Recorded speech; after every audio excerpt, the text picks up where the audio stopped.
start by thanking Meg and the David M. Hunt Library for inviting me to speak tonight, as well as all of you for being here. I'm really glad you could join me for this talk on my book, Ski Jumping in the Northeast, Small Towns and Big Dreams. And yeah, I'll be showing some photos tonight as I talk, so bear with me as I click through them.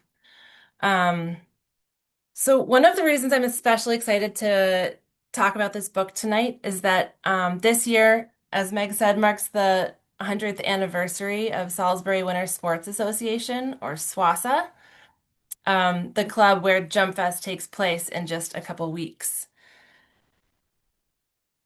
Um, Started by a group of Norwegian immigrants who settled in Salisbury, the Nordic Club and its ski jumps have been part of the heart of the Salisbury community and the surrounding area for a full century now. Swassa, like many other clubs, Nordic clubs, had its beginning when ski jumping was just becoming extremely popular in America, a wave of popularity that carried it through to the until the late 20th century. Um, It was because of this club that a small town boy named Roy Sherwood, pictured here, rose to international fame in the 1950s.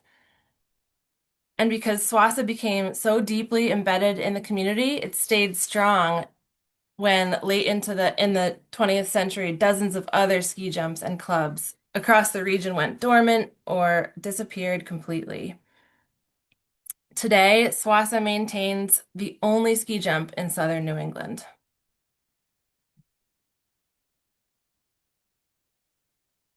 Ski jumping is a beautiful sport. It's demanding, it's a little intimidating or very intimidating, depending on who you are, and full of incredibly committed and welcoming people. Some of you here might know a lot about ski jumping, and some might know very little.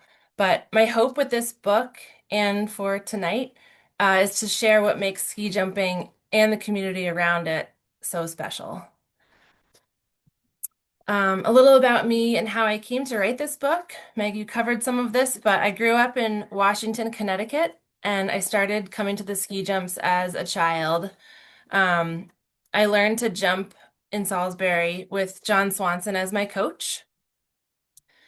Later, as a teenager, I stopped jumping, but years later, in my mid 20s, I found my way back, and this time as a coach for Swassa.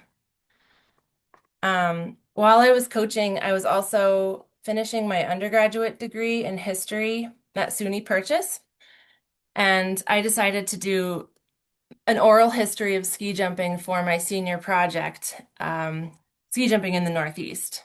And for that project, I interviewed people from the ski jumping community across the region, trying to understand what exactly is so captivating for so many of us part of this community, the sport itself, but also its culture and the tight grasp it seems to have on so many of us. After graduating from Purchase, it felt meaningful to keep going with this project. I had had a lot of fun writing the paper and researching and talking to people about it, and I wanted to keep it going. I thought there was still a lot to be written about. Um, and I wanted to make it into something I could share with the ski jumping world and the larger community beyond that. So, as I started researching, I also realized there really wasn't another book out there like this, as far as I knew, at least. And with so much ski jumping history already kind of lost, I felt I really wanted to document what I could. So I proposed the idea for a book to Arcadia Publishing, and to my surprise, they picked up on it right away. And right after graduating in 2020, I launched into writing the second half of the book, um, which was going to include a kind of a survey of jumps across the Northeast, both active jumps and dormant jumps, and jumps that aren't even visibly there anymore at all, which there are a lot of. So that meant a deep dive into library databases and archives. I read through hundreds of newspaper articles from the last century, and that actually turned out to be one of my favorite parts of the process. I loved reading old newspaper articles, just the writing and descriptions. It was a lot of fun for me. But one of the questions that really drove my research was this: how did a sport so popular and embedded in winter culture for so long become so scarce and really fade from the landscape in just a few decades?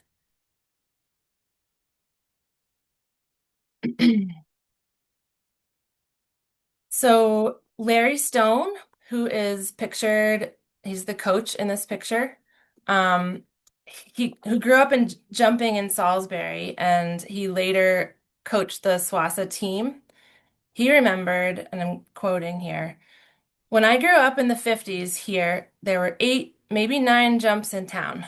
We all even had them in our backyards. We'd make them on little hillsides, and you just grew up here doing it like kids play baseball anywhere else. But today, only a handful of jumps remain in the entire Northeast.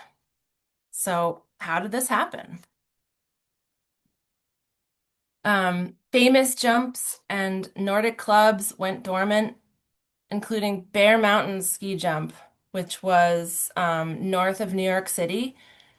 This ski jump was a famous jump. It one time it attracted crowds of up to 35,000 spectators. I mean, it was a really, really important jump on the Eastern Circuit, actually the national circuit.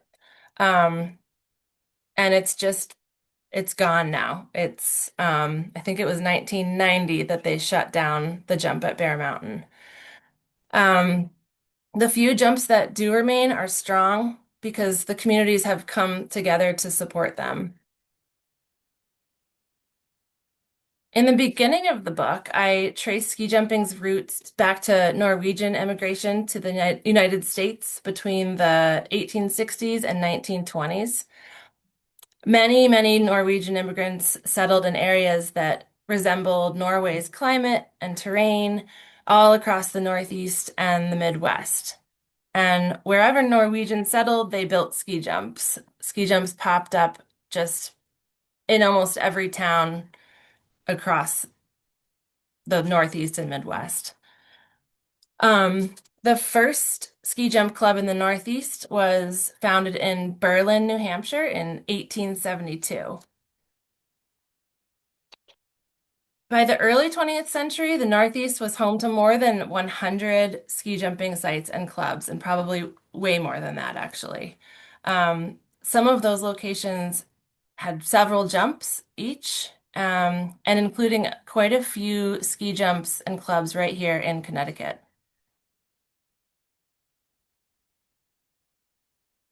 Oh, I can't see the whole picture, I guess, but the Salisbury Outing Club, as it was originally called before Salisbury Winter Sports Association, it was founded in 1926 by Norwegian immigrants, including the Satry brothers. Pictured here are most of the founding group, including Ottar Satry, Martin Jensen, Birger Thoresen, Magnus Satry, and Ole Heggie. Um, The jump at Salisbury quickly became one of the most important jumps in the country. And it even hosted the Olympic trials in 1932, which drew about 8,000 spectators. I love this picture. It really actually looks so much like the jumps do today. Um, and we still get big crowds, but not quite this crowded, I think. It's fun to see the sea of heads as you look up there.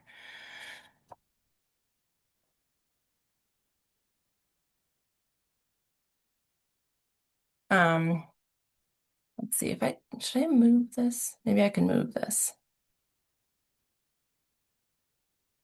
All right. I can see a lot of it, most Yeah? of it. Yeah, I Okay. think so. All right. Oops, sorry.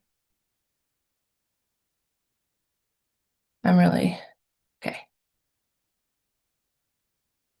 Sorry, everyone. All right.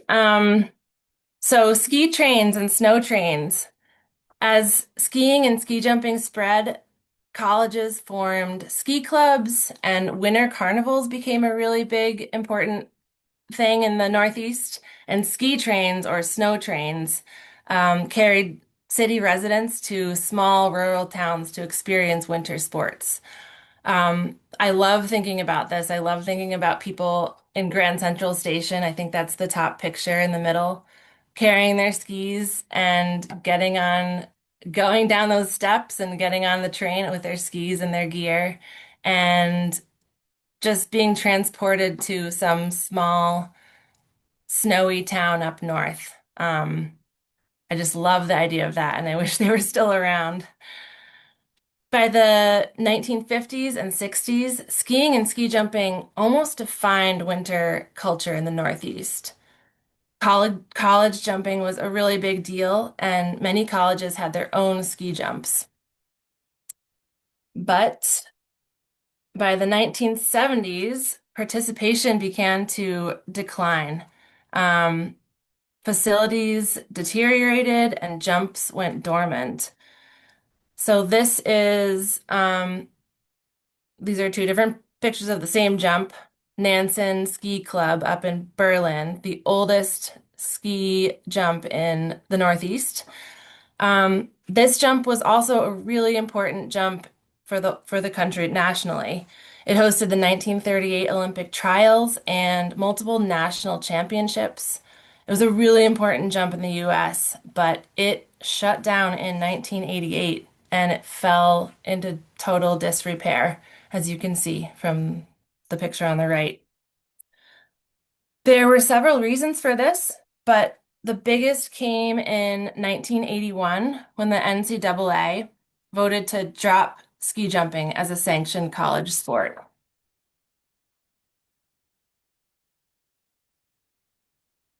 That that decision alone kind of had a ripple effect, all that affected ski jumping at down to the very most local level.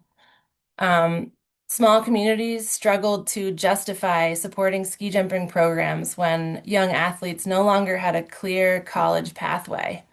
Um, why put resources into the ski jumping club for the young jumpers if they can't go to college and compete in college?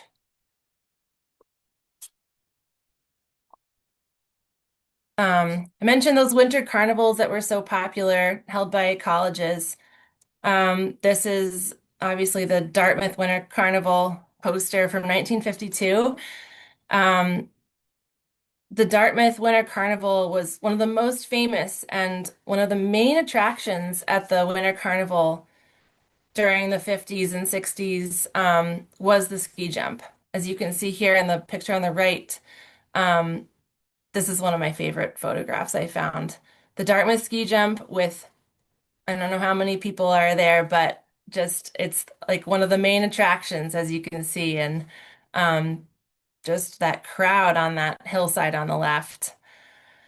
Um, but sports writer Dennis Gildia wrote, and I'm going to quote again, that shortly after the last snow from the March blizzard of 1993 melted in northern New England, the wrecking crew moved on to the Dartmouth College golf course in Hanover, New Hampshire, and began dismantling the ski jumping tower. Within this small subculture of North American ski jumpers, the demise of the Dartmouth jump was big and sad news. And a lot of the people I interviewed for my oral history project really echoed this sentiment. It was a really sad loss for the whole ski jumping community. Um, Another major factor a lot of people mentioned in interviews, was a viral TV clip from 1970, what became known as the agony of defeat skier. And I'm guessing a fair amount of you have seen this at some point in your life. But ABC Sports played this clip every Saturday afternoon as the opening to ABC's Wide World of Sports. It was the agony of defeat, and it played for decades on TV. So a jumper takes a spectacular crash as he is going down a huge jump. He falls on the in run before the takeoff, and he tumbles off the very high takeoff, slides down the side of the slope, which scatters like hill markers and spectators. And this one clip just got played over and over again. And almost everyone you mentioned ski jumping to at some point mentions the agony of defeat. And they're like, oh, you mean that sport? So it really kind of affected the identity of our sport. And it's also not hard to imagine what effect that might have had on parents deciding what sports they were going to let their kids do.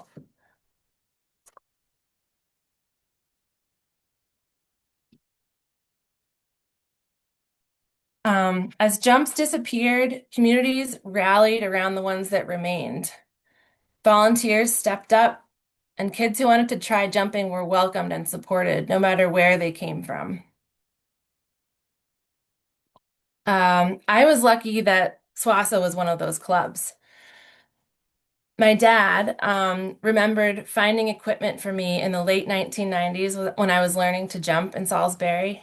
And he said, you'd go into the ski shed and find something that was the right length. If the bindings didn't work, someone would take out a screwdriver, borrow a part from another ski, and pretty soon this kid was equipped and ready to fly. It was cobbled together, but there was nothing wrong with that. Ski jumping in the Northeast is still largely volunteer run. Parents and community members prepare jumps in wildly unpredictable conditions, thaws, rain, sudden deep freezes, heavy snow, and yet year after year, volunteers make it work. Um, One of my favorite sections of the book is about hill prep. So getting snow onto the jump and preparing the surface for the jumpers. I had a lot of fun interviewing people about this part. And for some reason, it's part of what makes the community so special to me and the whole atmosphere. Um, it feels so different from anything else I've been involved in. I think that's part of why it's special to me. It's not glamorous and it's not about individual performance. It's really about the spirit of everybody working together toward a common goal. And when you're part of that, it feels really meaningful. I love this picture. I think it's from early 1950s.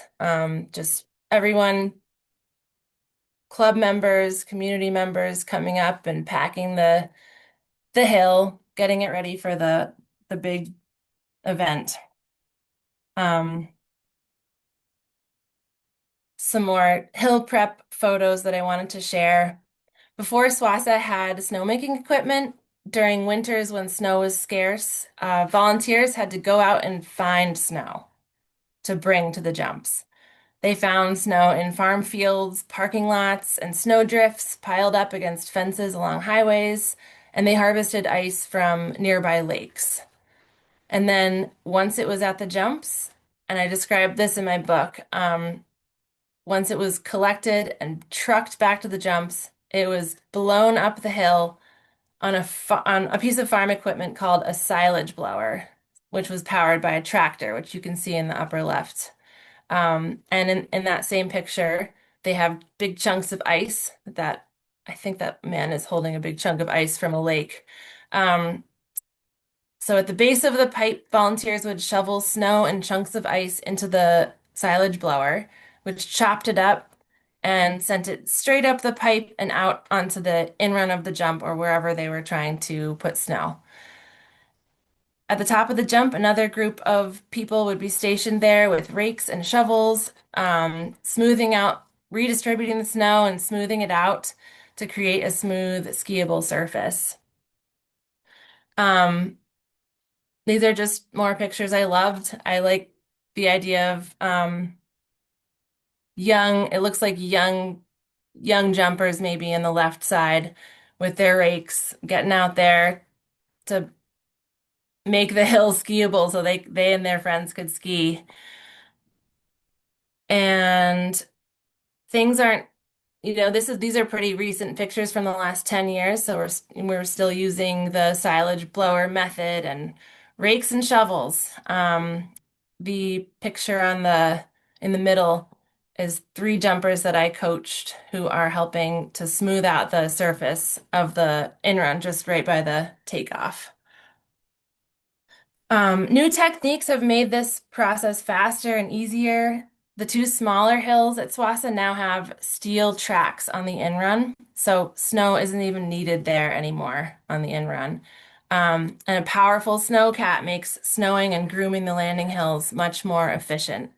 But if all else fails, everyone knows that we can always fall back on farm equipment, shovels, rakes, and a lot of willing hands to get the job done.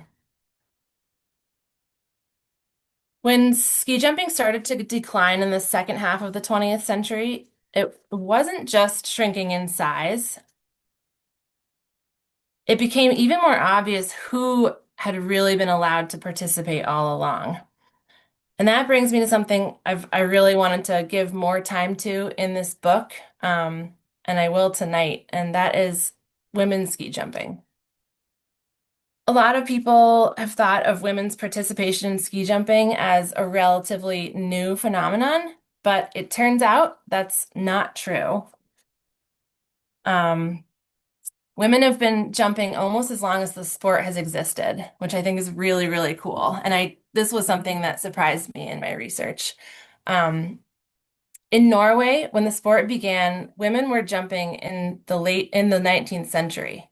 Some sources place the first female ski jumper as early as the 1860s, basically when ski jumping was created or thought of, really the right from the beginning. But the first documented female jump comes about 1911, which sounds late, a lot later, but it's probably only because women's achievements weren't really being recorded in the same way as men's were. One of my favorite early stories is about an Austrian countess named Paula Lamberg, pictured here in this, I think it's a postcard, who set an early women's distance record, jumping more than 20 meters, and she did it wearing a skirt. I think that image alone tells you a lot about how women were showing up in the sport long before they were officially welcomed into it. In Scandinavia, women continued jumping into the early 20th century. Some competed locally, and some had to get a little bit more creative. There are accounts of girls literally dressing up as boys so they could enter competitions, and they were willing to do that just for the chance to jump. But despite that, women were still pushed out.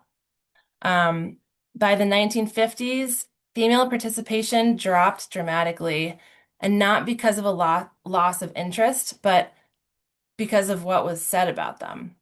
There was a widely circulated belief at the time, presented as scientific fact, that ski jumping was dangerous for girls and that jumping could somehow harm their health or their ability to have children later in life.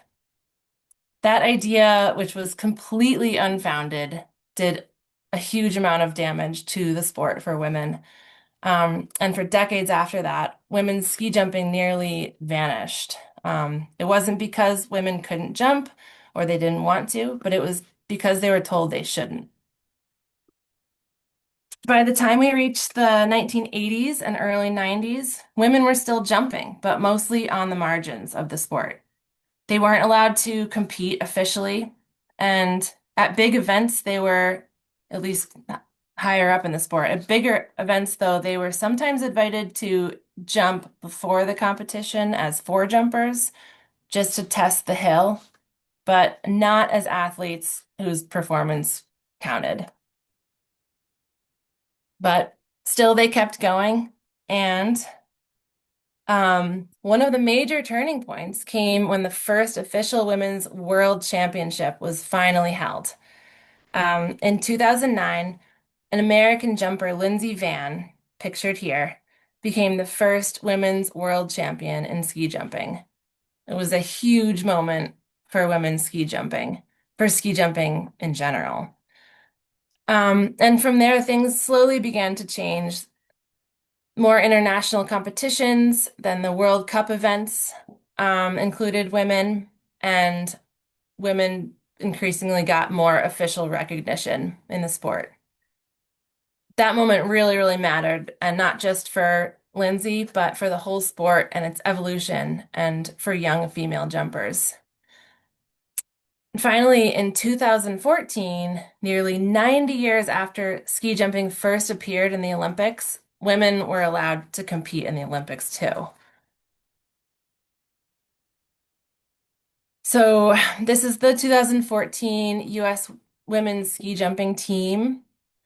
Um, The first Olympic women's ski jumping event was held, and the first woman to ever jump in an Olympic competition was another American, Sarah Hendrickson, on all the way on the left in this picture. These women are Sarah Hendrickson, Abby Hughes, Jessica Jerome, Lindsey Vann, and Alyssa Johnson. This point, though, it was a long, difficult road for women to get to that point, and to get inclusion in the Olympics. It was really exciting for our sport. Um, Men had been jumping in the winter in the Olympics since 1924. Women had to wait until 2014. Even today, the Olympic program is still uneven. For years, women had only one Olympic event. Jumpers had only one Olympic event, while men had several. Um, it's only very recently that additional women's events have been added to the Olympics, like the large hill event, and mixed team competitions. And changes are still ongoing, but this is not ancient history. This is happening right now. What I found most meaningful about this story of the women ski jumpers, is how closely it mirrors the larger story of ski jumping itself, especially in the Northeast. Women ski jumping survived the same way the sport survived here, through persistence, through community, and through people showing up even when the system wasn't designed for them. Today, when you go to a place like Salisbury, you see girls in the program from the very beginning. They train on the same hills, they're coached the same way, and for the first time, they can actually imagine a future in the sport, not just locally, but internationally. That didn't happen by accident. It happened because people refused to let the sport shrink into something smaller and more exclusive. And to me, that's part of what makes ski jumping really special. It's not just about flying through the air, it's about making it for everybody. This year, SWASA enters its 100th year stronger than ever. The club raised money to build the money needed to build a brand new 36-meter jump, which is the jump in the middle in this picture. It was finished this winter. And this is a very critical step for upcoming jumpers. I mean, imagine without that jump, you see the small jump on the left is the 20. Without the middle jump, it's hard to imagine going from the 20 to the biggest jump on the right, the 65. So this 36-meter jump is really a game changer for young jumpers at Salisbury. Since the pandemic, the program at SWASA has been thriving again with more junior jumpers than we've seen in decades.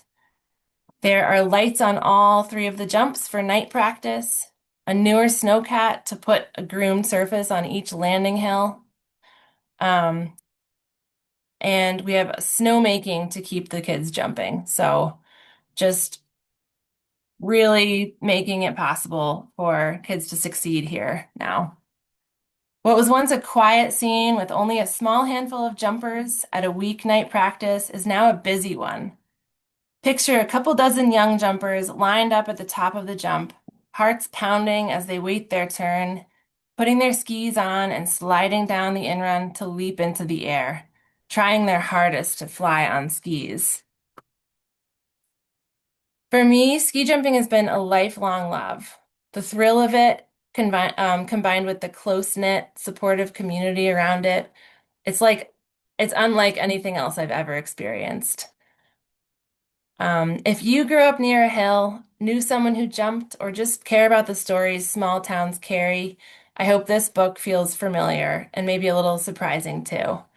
And I hope it'll give you a few things to think about while watching the Olympics this year, or if you go to Jump Fest in February. Thank you.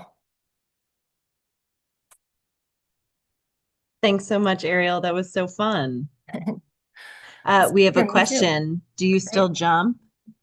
I do still jump. Yeah, I just started again a couple weeks ago actually after taking a break to it was like 5 or 6 years. So yeah, I just started again. Anybody's interested in reading the book, you can come take it out of the library. You don't have to have a Falls Village library card. You can have a library card from any of the surrounding towns, and you can come take the book out and learn more about it. Do we have any other questions? Is it scary when you start back up? That's a great question. I was thinking that too. Yeah, my heart was pounding, and I feel like my life has really changed since the last time I jumped. I had two kids since then, so um, yeah, I was nervous, but yeah, about halfway down the jump, kind of all falls away, and I felt pretty good about it. So, good question. Where do you jump? Um, we live in New London, New Hampshire now, so I jump at in Andover, New Hampshire, at the Proctor ski area. They have a few jumps there. Are you part of a program or do you do it on your own? I'm part of well, my kids are part of the Andover Outing Club in Mhm. Andover, and so we have a family membership. So I guess I'm part of Andover Outing Club, but I'm still part of Salisbury Winter Sports Association too. So kind of a both places. Someone wants to know, do your kids watch you jump and how do they feel about it? Um, yeah, my 5-year-old Wes, he has watched me jump. He watched my first jump, and then basically he's been there for the handful that I've done since then, and I think he loves watching me jump. Yeah. The coaches let him flag me, which means I was watching for Wes's hand to give me the flag, to give me the go ahead to go down the jump. So that was pretty exciting. Awesome. Do you get to jump when you come down for Jump Fest? I'm gonna jump a jump fest this year. Yeah. Awesome. And Jump Fest is the 6th, 7th, and 8th of February. Is that right? Yeah, that's correct. Yeah. Awesome. Great. Do we have any other questions before we sign off for the Evo? Oh, we do. How many jumps do you do per session and how do you prepare outside of the actual jumping? Oh, good question. That's a really good question. Jumpers will take anywhere from, 4 or 5 to 10 jumps. It depends on the size of the jump and how you have to get back up because sometimes you have to climb all the way back up, all the way up the stairs of the landing hill and then all the way up the stairs of the tower. Some areas have a chairlift or a pommel lift or some other way to get up, but that definitely limits the amount of jumps you can do if you're just getting really tired climbing back up. So smaller jumps, kids might take 10 jumps per session. But training beforehand, it includes lots of stretching. It's really good to be limber. People do all sorts of, just strength building and running. And there's also summer jumping. So there's jumps in Lake Placid that are covered with what's called plastic grass. So people can jump all summer long and into the fall. And so there's lots of different dry land training, but also actual ski jumping throughout the year. That was the next question is I heard that the two smaller jumps have summer jumping soon. Yes. Yep. Really, really excited for that. I think that can make a real difference in a program. If summer jumping is available, it just, I mean, obviously stretches the training time and season to the whole year almost. So, um, yeah, we're all really excited about that. It's going to make a big difference. Awesome. Well, thank you so much for sharing your Yeah. love of this sport and all of this history. I love the old photos. They're really fun to see. Yeah, thank you so much for being interested in hearing me talk tonight. And I hope people will come to Jump Fest. If you've never been, it's a great event. And it'll be an even more exciting this year for the 100th anniversary. Awesome. Thanks so much, Ariel, and thanks everybody for joining us. Have a wonderful evening. Thank you.